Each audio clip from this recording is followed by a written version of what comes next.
एक, जीवन हो योजनाओं से भरा। जीवन के किसी भी क्षेत्र में बेहतर रणनीति आपके जीवन को सफल बना सकती है, और यदि कोई योजना या रणनीति नहीं है तो समझो जीवन एक अराजक भविष्य में चला जाएगा जिसके सफल होने की कोई गारंटी नहीं। भगवान श्री कृष्ण के पास पांडवों को बचाने का कोई मास्टर प्लान नहीं होता तो पांडवों की कोई औकात नहीं थी कि वे कौरवों से किसी भी मामले में जीत जाते। 2, संगत और पंगत हो अच्छी। कहते हैं कि जैसी संगत वैसी पंगत, और जैसी पंगत वैसा जीवन। आप लाख अच्छे हैं, लेकिन यदि आपकी संगत बुरी है तो आप बर्बाद हो जाएंगे। लेकिन यदि आप लाख बुरे हैं और आपकी संगत अच्छे लोगों से है और आप उनकी सुनते भी हैं तो निश्चित ही आप आबाद हो जाएंगे। कौरवों के साथ शकुनी जैसे लोग थे जो पांडवों के साथ कृष्ण। शकुनी मामा जैसी आपने संगत पाल रखी है तो आपका दिमाग चलना बंद ही समझो। 3, अधूरा ज्ञान घातक। कहते हैं कि अधूरा ज्ञान सबसे खतरनाक होता है। इस बात का उदाहरण है अभिमन्यु। अभिमन्यु बहुत ही वीर और बहादुर योद्धा था, लेकिन उसकी मृत्यु जिस परिस्थिति में हुई उसके बारे में सभी जानते हैं। मुसीबत के समय यह अधूरा ज्ञान किसी भी काम का नहीं रहता है। आप अपने ज्ञान में पारंगत बने। किसी एक विषय में तो दक्षता हासिल होना ही चाहिए। 4, दोस्त और दुश्मन की पहचान करना सीखें। महाभारत में ऐसे कई मित्र थे जिन्होंने अपनी ही सेना के साथ विश्वासघात किया। ऐसे भी कई लोग थे जो ऐन वक्त पर पाला बदलकर कौरवों या पांडवों के साथ चले गए। शल्य और युयुत्सु इसके उदाहरण हैं। इसीलिए कहते हैं कि कई बार दोस्त के भेष में दुश्मन हमारे साथ आ जाते हैं और हमसे कई तरह के राज लेते रहते हैं। कुछ ऐसे भी दोस्त होते हैं जो दोनों तरफ होते हैं, जैसे कौरवों का साथ दे रहे भीष्म, द्रोण और विदुर ने अंततः युद्ध में पांडवों का ही साथ दिया। 5, हथियार से ज्यादा घातक बोल वचन। महाभारत का युद्ध नहीं होता यदि कुछ लोग अपने वचनों पर संयम रख लेते। जैसे द्रौपदी यदि दुर्योधन को अंधे का पुत्र भी अंधा नहीं कहती तो महाभारत नहीं होती। शिशुपाल और शकुनी हमेशा चुभने वाली बातें ही करते थे, लेकिन उनका हश्र क्या हुआ ये सभी जानते हैं। सबक ये कि कुछ भी बोलने से पहले हमें ये सोच लेना चाहिए कि इसका आपके जीवन, परिवार या राष्ट्र पर क्या असर होगा। 6, जुए सट्टे से दूर रहो। शकुनी ने पांडवों को फंसाने के लिए जुए का आयोजन किया था, जिसके चलते पांडवों ने अपना सब कुछ दांव पर लगा दिया था। अंत में उन्होंने द्रौपदी को भी दांव पर लगा दिया था। ये बात सभी जानते हैं कि फिर क्या हुआ। अतः जुए, सट्टे, षड्यंत्र से हमेशा दूर रहो। ये चीजें मनुष्य का जीवन अंधकार में बना देती हैं। 7, सदा सत्य के साथ रहो। कौरवों की सेना पांडवों की सेना से कहीं ज्यादा शक्तिशाली थी। एक से एक योद्धा और ज्ञानीजन कौरवों का साथ दे रहे थे। पांडवों की सेना में ऐसे वीर योद्धा नहीं थे। कहते हैं कि विजय उसकी नहीं होती जहां लोग ज्यादा हैं, ज्यादा धनवान हैं या बड़े पदाधिकारी हैं। विजय हमेशा उसकी होती है जहां ईश्वर है, और ईश्वर हमेशा वही है जहां सत्य है। इसलिए सत्य का साथ कभी न छोड़े। अंततः सत्य की ही जीत होती है। सत्य के लिए जो करना पड़े करो। 8, लड़ाई से डरने वाले मिट जाते हैं। जिंदगी एक उत्सव है, संघर्ष नहीं। लेकिन जीवन के कुछ मोर्चों पर व्यक्ति को लड़ने के लिए हमेशा तैयार रहना चाहिए। जो व्यक्ति लड़ना नहीं जानता, युद्ध उसी पर थोपा जाएगा या उसको सबसे पहले मारा जाएगा। महाभारत में पांडवों को ये बात श्री कृष्ण ने अच्छे से सिखाई थी। पांडव अपने बंधु बांधवों से लड़ना नहीं चाहते थे, लेकिन श्री कृष्ण ने समझाया कि जब किसी मसले का हल शांतिपूर्ण तरीके से नहीं होता तो फिर युद्ध ही एकमात्र विकल्प बच जाता है। कायल लोग युद्ध से पीछे हटते हैं। युद्ध भूमि पर पहुंचने के बाद भी अर्जुन युद्ध नहीं करना चाहता था। तब भगवान श्री कृष्ण ने उससे कहा कि न कोई मरता है और न कोई मारता है, सभी निमित्त मात्र है। आत्मा अजर और अमर है, इसलिए मरने या मारने से क्या डरना। 9, खुद नहीं बदलोगे तो समाज तुम्हें बदल देगा। जीवन में हमेशा दानी, उदार और दयालु होने से काम नहीं चलता। महाभारत में जिस तरह से कर्ण की जिंदगी में उतार चढ़ाव आए, उससे यही सीख मिलती है कि इस क्रूर दुनिया में अपना अस्तित्व बनाए रखना कितना मुश्किल होता है। इसलिए समय के हिसाब से बदलना जरूरी होता है, लेकिन वह बदलाव ही उचित है जिसमें सभी का हित हो। कर्ण ने खुद को बदलकर अपने जीवन के लक्ष्य तो हासिल कर लिया, लेकिन वे फिर भी महान नहीं बन सके, क्योंकि उन्होंने अपनी शिक्षा का उपयोग समाज से बदला लेने की भावना से किया। बदले की भावना से किया गया कोई भी कार्य आपके समाज का हित नहीं कर सकता। 10, शिक्षा का सदुपयोग जरूरी। समाज ने एक महान योद्धा कर्ण को तिरस्कृत किया था, जो समाज को बहुत कुछ दे सकता था, लेकिन समाज ने उसकी कद्र नहीं की, क्योंकि उसमें समाज को मिटाने की भावना थी। कर्ण के लिए शिक्षा का उद्देश्य समाज की सेवा करना नहीं था, अपितु वो अपने सामर्थ्य को आधार बनाकर समाज से अपने अपमान का बदला लेना चाहता था। समाज और कर्ण दोनों को ही अपने अपने द्वारा किए गए अपराध के लिए दंड मिला है और आज भी मिल रहा है। कर्ण यदि यह समझता कि समाज व्यक्तियों का एक जोड़ मात्र है जिसे हम लोगों ने ही बनाया है, तो संभवतः वह समाज को बदलने का प्रयास करता, न कि समाज के प्रति घृणा करता। 11 अच्छे दोस्तों की कद्र करो। ईमानदार और बिना शर्त समर्थन देने वाले दोस्त भी आपका जीवन बदल सकते हैं। पांडवों के पास भगवान श्री कृष्ण थे तो कौरवों के पास महान योद्धा कर्ण थे। इन दोनों ने ही दोनों पक्षों को बिना शर्त अपना पूरा साथ और सहयोग दिया था। यदि कर्ण को छल से नहीं मारा जाता तो कौरवों की जीत तय थी। पांडवों ने हमेशा श्री कृष्ण की बातों को ध्यान से सुना और उस पर अमल भी किया, लेकिन दुर्योधन ने कर्ण को सिर्फ एक योद्धा समझकर उसका पांडवों की सेना के खिलाफ इस्तेमाल किया।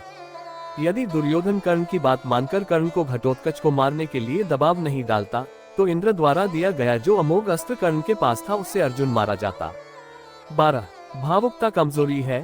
धृतराष्ट्र अपने पुत्रों को लेकर जरूरत से ज्यादा ही भावुक और आसक्त थे। यही कारण रहा कि उनका एक भी पुत्र उनके वश में नहीं रहा। वे पुत्र मोह में भी अंधे थे। इसी तरह महाभारत में हमें ऐसे कुछ पात्र मिलते हैं जो अपनी भावुकता के कारण मूर्ख ही सिद्ध होते हैं। जरूरत से ज्यादा भावुकता कई बार इंसान को कमजोर बना देती है और वो सही गलत का फर्क नहीं पहचान पाता। कुछ ऐसा ही हुआ महाभारत में धृतराष्ट्र के साथ, जो अपने पुत्र मोह में आकर सही गलत का फर्क भूल गए। 13 शिक्षा और योग्यता के लिए जुनूनी बनो। व्यक्ति के जीवन में उसके द्वारा हासिल शिक्षा और उसकी कार्य योग्यता ही काम आती है। दोनों के प्रति एकलव्य जैसा जुनून होना चाहिए, तभी वह हासिल होती है। अगर आप अपने काम के प्रति जुनूनी हैं तो कोई भी बाधा आपका रास्ता नहीं रोक सकती। 14 कर्मवान बनो। इंसान की जिंदगी जन्म और मौत के बीच की कड़ी भर है। ये जिंदगी बहुत छोटी है। कब दिन गुजर जाएंगे आपको पता भी नहीं चलेगा, इसलिए प्रत्येक दिन का भरपूर उपयोग करना चाहिए। कुछ ऐसे भी कर्म करना चाहिए जो आपके अगले जीवन की तैयारी के हों। ज्यादा से ज्यादा कार्य करो। घर और कार्यालय के अलावा भी ऐसे कार्य करो जिससे आपकी संतानें आपको याद रखें। गीता यही संदेश देती है कि हर पर ऐसा कार्य कर जो तेरे जीवन को सुंदर बनाए। 15 अहंकार और घमंड होता है पतन का कारण। अपनी अच्छी स्थिति, बैंक बैलेंस, संपदा, सुंदर रूप और विद्वता का कभी अहंकार मत कीजिए। समय बड़ा बलवान है। धनी यानी शक्तिशाली पांडवों ने वनवास भोगा और अति सुंदर द्रौपदी भी उनके साथ वनों में भटकती रही। समय के खेल निराले हैं। जिस अम्बा का जीवन भीष्म के कारण बर्बाद हो गया था, उसने शिखंडी के रूप में जन्म लेकर भीष्म से बदला लिया था। महाभारत में ऐसे कई उदाहरण हैं जिनसे ये प्रेरणा मिलती है कि घमंड को पतन का कारण बनने में देर नहीं लगती है। 16 कोई भी संपत्ति किसी की भी नहीं है। अत्यधिक लालच इंसान की जिंदगी को नर्क बना देता है। जो आपका नहीं है उसे नीतिपूर्वक लेने हड़पने का प्रयास न करें। आज नहीं तो कल उसका दंड अवश्य मिलता है। भगवान श्री कृष्ण कहते हैं कि आज जो तेरा है कल बीता हुआ कल किसी और का था और कल आने वाला कल किसी और का हो जाएगा। अतः तू संपत्ति और वस्तुओं से आसक्ति मत पाल, ये तेरी मृत्यु के बाद यही रखे रह जाएंगे। अर्जित करना है तो परिवार का प्रेम और अपनत्व अर्जित कर, जो हमेशा तेरे साथ रहेगा। 17 ज्ञान का हो सही क्रियान्वयन। शिष्य या पुत्र को ज्ञान देना माता पिता व गुरु का कर्तव्य है, लेकिन सिर्फ ज्ञान से कुछ भी हासिल नहीं होता। बिना विवेक और सद्बुद्धि के ज्ञान अकर्म या विनाश का कारण ही बनता है, इसलिए ज्ञान के साथ विवेक और अच्छे संस्कार देने भी जरूरी हैं। हमने ऐसे कई व्यक्ति देखे हैं जो है तो बड़े ज्ञानी लेकिन व्यक्तित्व से दब्बू या खब्बू हैं या किसी जंगल में धूनी रमाकर बैठे हैं। उनके ज्ञान से न तो परिवार का हित हो रहा है और न समाज का। ऐसे लोगों को कहते हैं अपने मियां मित्र। खुद लिखे और खुद ही बाँचे। 18 दंड का डर जरूरी। न्याय व्यवस्था वही कायम रख सकता है जो दंड को सही रूप में लागू करने की क्षमता रखता हो। ये चिंतन घातक है कि अपराध से घृणा करो, अपराधी से नहीं। दुनिया भर की जेलों से इसके उदाहरण प्रस्तुत किए जा सकते हैं कि जिन अपराधियों को सुधारने की दृष्टि से पुनर्वास कार्यक्रम चलाए गए, उन्होंने समाज में जाकर फिर से अपराध को अंजाम दिया है। अपराधी को हर हाल में दंड मिलना ही चाहिए। यदि उसे दंड नहीं मिलेगा तो समाज में और भी अपराधी पैदा होंगे और फिर इस तरह संपूर्ण समाज ही अपराधियों का समाज बन जाएगा। युधिष्ठिर के अहिंसा में उनके विश्वास को देखते हुए युद्ध के बाद भीष्म को उन्हें उपदेश देना पड़ा कि राजधर्म में हमेशा दंड की जरूरत होती है, क्योंकि प्रत्येक समाज में अपराधी तो होंगे ही। दंड न देना सबसे बड़ा अपराध होता है। 19 न्याय की रक्षा जरूरी। न्याय हमेशा उन लोगों के साथ होता है जो शक्तिशाली है या जो न्याय पाने के लिए प्राणपण से उत्सुक है। जिन्होंने अपने लिए न्याय मांगा है उनके साथ ईश्वर ने न्याय किया भी है। मांगोगे नहीं तो मिलेगा भी नहीं, ये प्रकृति का नियम है।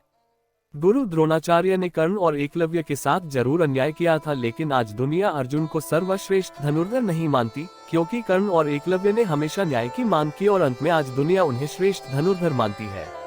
महाभारत हमें सिखाती है कि न्याय की रक्षा करना कितना जरूरी है, लेकिन ये भी एक कटु सत्य है कि न्याय सिर्फ शक्तिशाली लोगों के साथ ही है।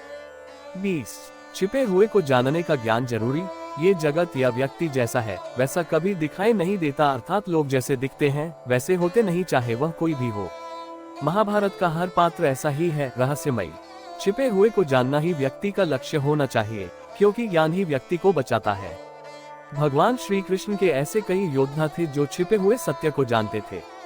21 सफर करने में होती है बरकत। एक स्थान से दूसरे स्थान पर जाना या एक स्थान को छोड़कर दूसरे स्थान पर रहने से लाभ ही मिलता है। पांडवों को हस्तिनापुर छोड़कर 2 बार जंगल में रहना पड़ा और अंत में उनको जब खांडवप्रस्थ मिला तो वे वहां चले गए। इसी तरह भगवान श्री कृष्ण को भी कई बार मथुरा को छोड़कर जाना पड़ा और अंत में वे द्वारिका में बस गए थे। कई बार लोगों को व्यापार या नौकरी के लिए दूसरे शहर या देश में जाना होता है। 22 गोपनीयता और संयम जरूरी। जीवन हो या युद्ध, सभी जगह गोपनीयता का महत्व है। यदि आप भावना में बहकर किसी को अपने जीवन के राज बताते हैं या किसी व्यक्ति या समाज विशेष पर क्रोध या कटाक्ष करते हैं तो आप कमजोर माने जाएंगे। महाभारत में ऐसे कई मौके आए जबकि नायकों ने अपने राज ऐसे व्यक्ति के समक्ष खोल दिए जो राज जानने ही आया था, जिसके चलते ऐसे लोगों को मुंह की खानी पड़ी। दुर्योधन, भीष्म, बर्बरिक ऐसे उदाहरण हैं जिन्होंने अपनी कमजोरी और शक्ति का राज खोल दिया था। 23 चिंता, भय और अशांति है मृत्यु का द्वार। किसी भी प्रकार की चिंता करना, मन को अशांत रखना और व्यर्थ के भय को पालते रहने से मृत्यु आसपास ही मंडराने लगती है। मौत तो सभी को आनी है, फिर चिंता किस बात की। कोई पहले मरेगा और कोई बाद में। चिंता का मुख्य कारण मोह है। जेल खान, दवाखाना या पागल खाना वह व्यक्ति जाता है जिसने धर्मसम्मत या संयमित जीवन नहीं जिया। बहुत महत्वाकांक्षी है या जिसने धन और शक्ति के आधार पर रिश्ते बना रखे हैं या जिसे अपनी संपत्ति की सुरक्षा की चिंता है। महाभारत को पढ़ने से हमें यही शिक्षा मिलती है कि चिंतामुक्त जीवन सबसे बड़ी दौलत है। 24 इंद्रिय संयम जरूरी। इंद्रियां कभी तृप्त नहीं होती। जो इंद्रियों के वश में है उसका पतन निश्चित है। बहुत से लोग आजकल किसी न किसी प्रकार की आदत या नशे के गुलाम हैं। ऐसे लोगों का धीरे धीरे क्षरण होता जाता है। इंद्रिय संयम आता है संकल्प से। महाभारत का हर पात्र संकल्प से बंधा हुआ है। शक्ति का संचय इंद्रियों को वश में करने से ही संभव हो पाता है। 25 राजा या योद्धा को नहीं करना चाहिए परिणाम की चिंता। कहते हैं कि जो योद्धा या राज युद्ध के परिणाम की चिंता करता है वो अपने जीवन और राज्य को खतरे में डाल देता है। परिणाम की चिंता करने वाला कभी भी साहसपूर्वक न तो निर्णय ले पाता है और न ही युद्ध कर पाता है। जीवन के किसी पर मोड़ पर हमारे निर्णय ही हमारा भविष्य तय करते हैं। एक बार निर्णय ले लेने के बाद फिर बदलने का अर्थ यह है कि आपने अच्छे से सोचकर निर्णय नहीं लिया या आप में निर्णय लेने की क्षमता नहीं है। अगर आपको ये हमारी वीडियो पसंद आई हो तो हमारे चैनल को सब्सक्राइब करके बेल आइकन जरूर दबाएं। लाइक, शेयर, कमेंट करना ना भूलें और कमेंट में जय श्री कृष्णा जरूर लिखें। राधे राधे।